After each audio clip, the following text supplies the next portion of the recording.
Sud Radio, la vie en mieux, Catherine Bully. Bonjour à tous, merci d'être avec nous sur Sud Radio, la vie en mieux, votre rendez-vous hebdomadaire. Nous sommes ravis de vous retrouver, comme chaque dimanche, avec aujourd'hui, au sommaire. Mais écoutez, si on faisait faire des économies au Père Noël, je suis pour. En faisant ses courses maintenant, vous allez profiter de stocks et des prix attractifs. Comme vous allez le voir tout de suite avec Franck Matet de Jouet Club qui sera notre invité dans quelques minutes. Le Botox fête ses 20 ans, on en parle aujourd'hui. Mais lui, est-ce qu'il a bien vieilli? Où en sommes-nous de cette technique de rajeunissement? Comment a-t-elle évolué? On en parle tout de suite avec le docteur Marsili, médecin esthétique et chirurgien à Paris. Et enfin, nous parlerons des plantes adaptogènes. Mais qu'est-ce que c'est? Pourquoi sommes-nous de plus en plus nombreux à en consommer? Eh bien, écoutez, on fera le tour de la question avec Ariane Goldet, notre rédactrice beauté, santé forme. À tout de suite. Alors c'est parti, la folie autour des emplettes de Noël va bientôt commencer. Le Père Noël, cette année, je crois, a l'intention d'aller chercher ses petits cadeaux un peu plus tôt. Bon alors, deux raisons principales, j'imagine. Éviter la pénurie des stocks, qui souvent sont accompagnés d'une hausse de prix quand même assez substantielle. Alors, Franck Matet, vous représentez la marque Jouet Club. Bonjour, novembre, c'est vraiment le moment idéal pour faire ses courses de Noël?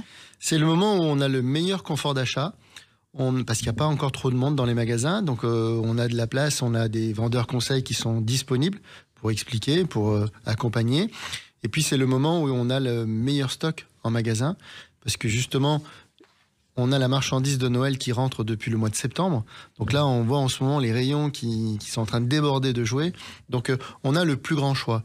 Et puis, on a aussi un avantage prix, parce que c'est durant le mois de novembre, ça dure un peu en décembre, mais surtout durant le mois de novembre où il y a le plus de promotions. Donc on peut bénéficier finalement de prix attractifs sur les jouets que les enfants ont recommandés. Mais notre conseil, en fait, le meilleur moment pour faire ses achats de Noël, c'est lorsque la liste au Père Noël est faite. Et là, il ne faut pas attendre, parce que effectivement, pour certains jouets, eh bien, plus on va s'approcher de Noël, et plus il sera difficile de les trouver.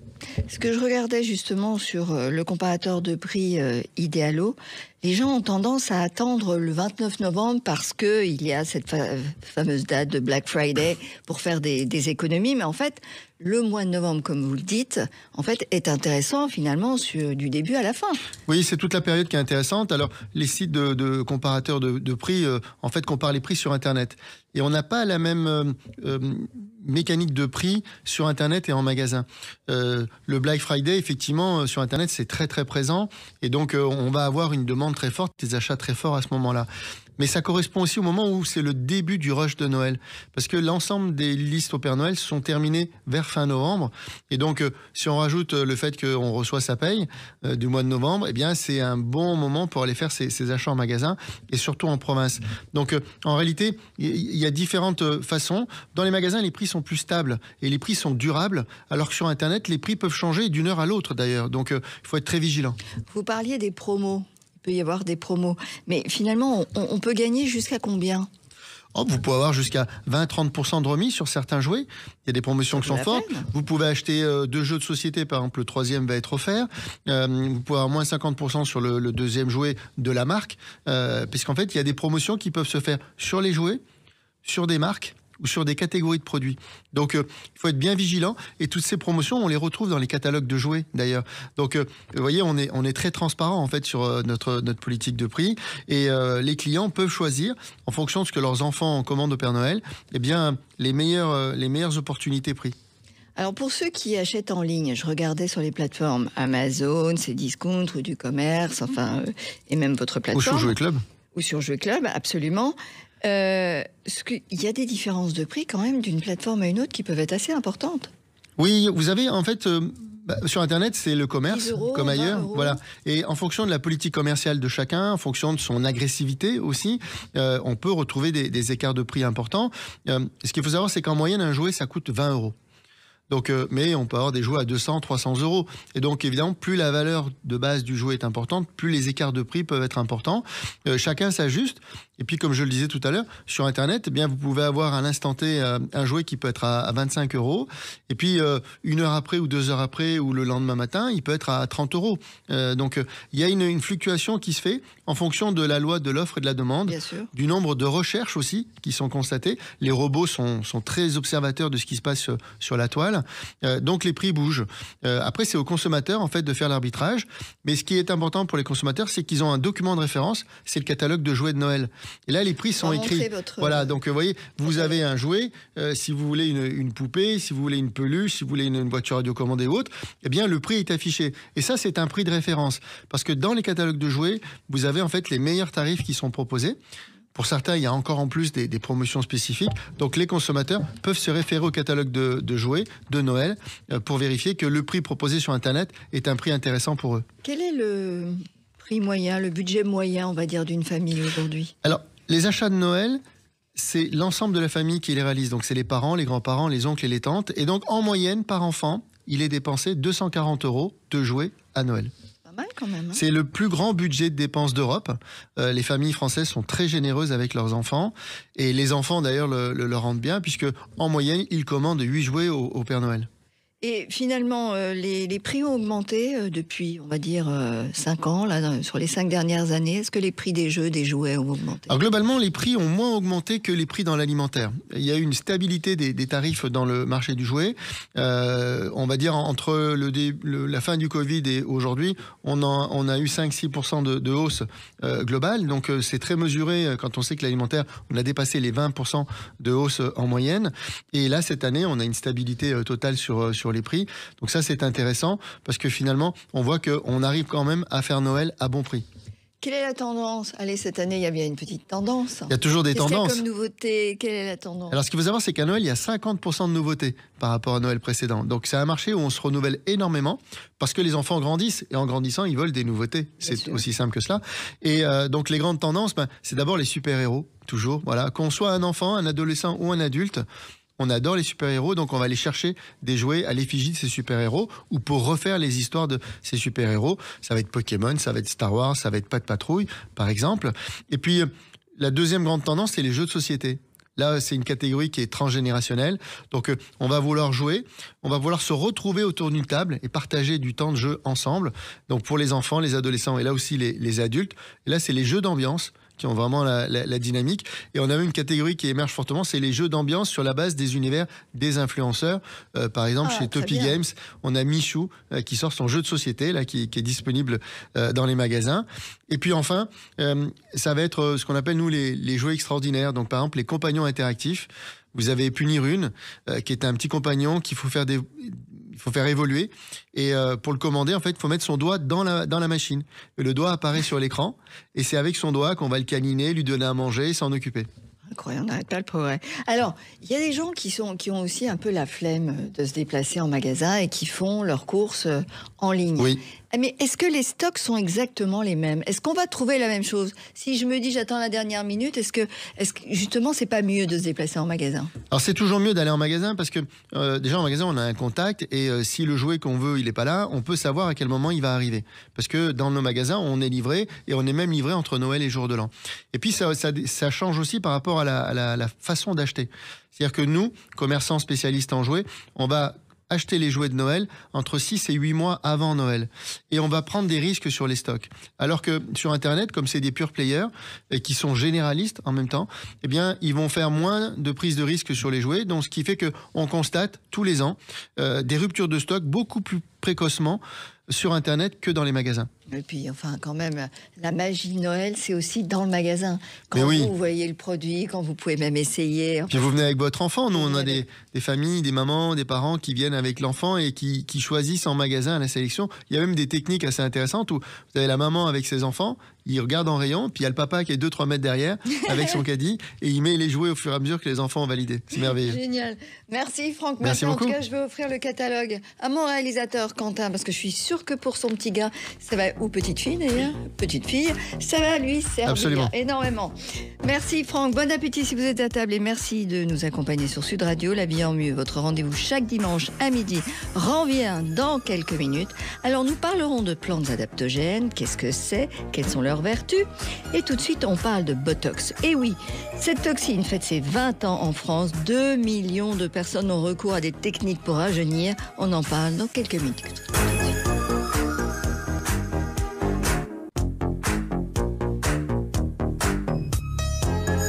Sud Radio, la vie en mieux, Catherine Bully. Merci d'être avec nous dans La vie en mieux. Avant de vous parler des plantes adaptogènes avec Ariane Goldet, notre rédactrice beauté, nous allons parler Botox. Et oui, le Botox fête ses 20 ans. Bonjour, docteur Riccardo Marsili. Bonjour Catherine. Alors, docteur Marsili, vous êtes médecin, chirurgien esthétique et je le disais tout à l'heure, 2 millions de Français font appel à des techniques pour rajeunir. 1,2 million essaient le Botox ou l'acide hyaluronique. Est-ce que vous pouvez nous rappeler un petit peu comment elle fonctionne, cette toxine ?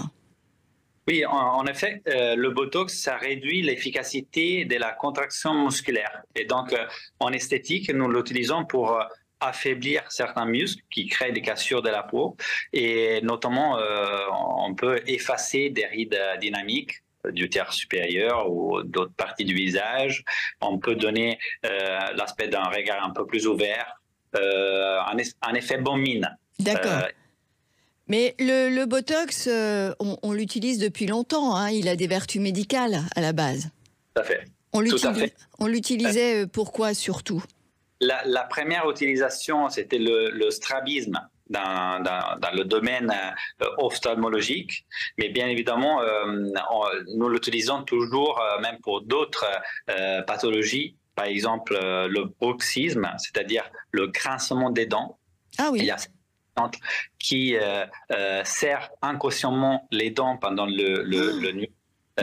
Et donc, on peut affaiblir les muscles massétaires avec des injections de Botox. Et donc, ça soulage énormément le sommeil et ça réduit l'abîmement des dents. Ah oui, ça permet de garder ses dents.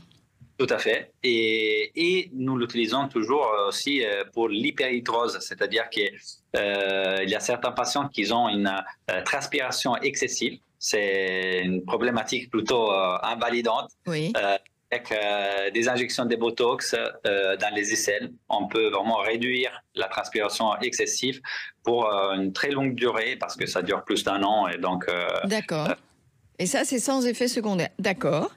Alors, revenons sur un aspect plus esthétique. Est-ce que votre clientèle a changé est-ce que vous avez le sentiment qu'en 20 ans, ce sont toujours les femmes qui sont, j'imagine, majoritaires ? Les femmes restent toujours majoritaires dans les cabinets d'esthétique, même si nous avons une demande de plus en plus croissante chez les hommes, notamment des hommes d'affaires, des hommes qui travaillent dans le milieu des spectacles, de la mode, qu'ils ont besoin de se voir et de se montrer un peu plus énergique, avec bonne mine. Donc, effectivement, le tabou de l'esthétique est tombé même pour les hommes. Bien sûr, mais est-ce que vous n'avez pas l'impression qu'il y a peut-être plus aujourd'hui de très jeunes femmes qui essayent d'avoir recours au Botox ? Est-ce que c'est pas trop, même parfois ? Alors, il faut dire que chacun de nous a sa propre patientèle. Okay, donc, personnellement, dans ma partie, effectivement, je n'ai pas de demande des très jeunes femmes parce que je suis dans très naturel. J'ai ma patientèle ils sont dans la trentaine, dans la quarantaine, dans la cinquantaine, et ils sont obsédés par des résultats très naturels. L'esthétique, ouais. Donc, j'ai un type de patientèle particulier, mais c'est vrai que si on regarde les statistiques globales, il y a une demande croissante des jeunes femmes ou jeunes hommes aussi, liée surtout à l'effet des réseaux sociaux. Alors, c'est vrai qu'il y a deux types de demandes. Il y a les très jeunes qui veulent ressembler à quelqu'un d'autre, à l'influenceuse, à une star.